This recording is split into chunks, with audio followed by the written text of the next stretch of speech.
Hello बच्चों, let's start with the question. And here the question says that complete the flow chart selecting the correct options. तो यहाँ पे दिए गए हैं mouth part of cockroach. So cockroach के mouth part में यहाँ पे A, B, C and D जो है वो हमें क्या करना है यहाँ पे फिल अप करना है, यानी कि हमें प्रॉपरली फाइंड आउट करना है. सो बेसिकली जो माउथ पार्ट होता है कॉकरोचेस का वो डिवाइडेड होता है लैब्रम एंड लैबियम में.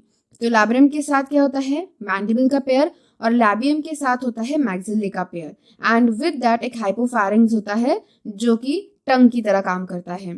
तो इसीलिए यहाँ पे अगर हम देखें तो लैब्रम तो प्रेजेंट है और लैब्रम को हम क्या कहते हैं, लैब्रम को हम कहते हैं upper lip. Okay, so this is the upper lip type और यहाँ पे उसके साथ मैंडिबल प्रेजेंट है और यहाँ पे लैबियम प्रेजेंट है जिसे सेकेंड मैक्सिला भी कहा जाता है. तो यहाँ पे क्या आएगा, ऑब्वियसली मैक्सिले आएगा. सो यहाँ पे हम ए लिख देते हैं. ए क्या होगा, first maxilla. Okay, so this is the A here. उसके बाद अब लैब्रम हो गया, लैबियम हो गया और मैंडिबल का पेयर भी और मैक्सिले का पेयर भी हो गया.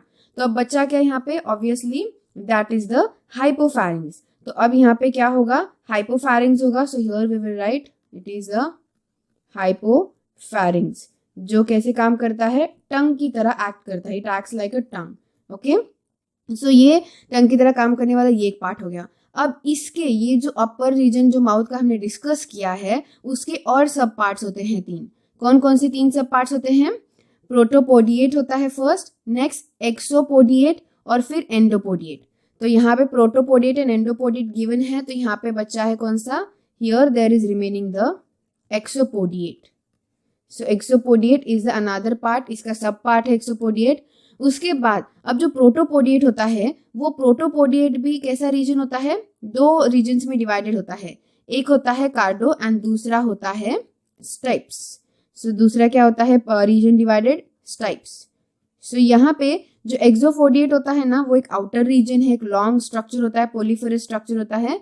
और अगर हम बात करें स्टाइप्स की तो स्टाइप्स जो होते हैं वो एक डिस्टल जॉइंट रीजन होते हैं, स्ट्रक्चर होते हैं जो कि एक मैक्सिला का ही पार्ट होता है या फिर मैक्सिला रीजन का ही एक हिस्सा होता है. तो इस तरीके से हमने यहाँ पे A B C and D जो है वो प्रॉपरली फाइंड आउट कर लिया है. तो उसके अकॉर्डिंग अगर हम यहाँ पे प्रॉपर मैच करेंगे so what will be the match, first maxillae, फिर उसके बाद हाइपोफैरिंग्स, फिर exopodite and stipes, that is present in option C. So option C जो है हमारा करेक्ट आंसर ऑप्शन है. So I hope you got the answer very well. Thank you and all the best.